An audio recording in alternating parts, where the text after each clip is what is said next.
beaucoup d'antichrists ont paru sous bien des formes. Ces adversaires du Christ sont sortis de chez nous, mais en réalité, ils n'ont jamais été des nôtres. En effet, s'ils l'avaient été, ils seraient restés parmi nous. Ils auraient adhéré à notre évangile.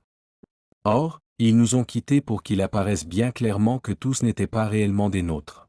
Première épître de Jean, chapitre 2, versets 18 et 19. Il faut savoir que si l'apôtre exprime cela, c'est parce qu'il s'adresse à des personnes qui n'ont jamais cru en la personne du Christ, le Fils de Dieu envoyé par son Père. Et il me faudra leur déclarer formellement, « Je ne vous ai jamais connus. Vos actes sont mauvais, vous ne partagez pas le même évangile que nous. » Évangile de Matthieu, chapitre 7, verset 23. Ces gens-là sont de faux prophètes, des ouvriers malhonnêtes déguisés en apôtres du Christ. Deuxième épître aux Corinthiens, chapitre 11, verset 13. Or, j'ai bien peur que vous ne suiviez l'exemple d'Ève qui s'est laissée séduire par les ruses du serpent, c'est-à-dire que vous ne laissiez vos esprits se corrompre et vos pensées se détourner de la simple fidélité due au Christ.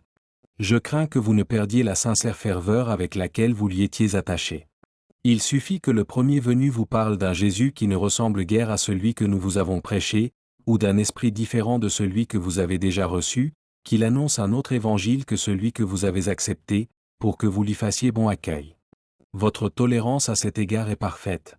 Deuxième lettre de Paul aux Corinthiens, chapitre 11, versets 3 et 4.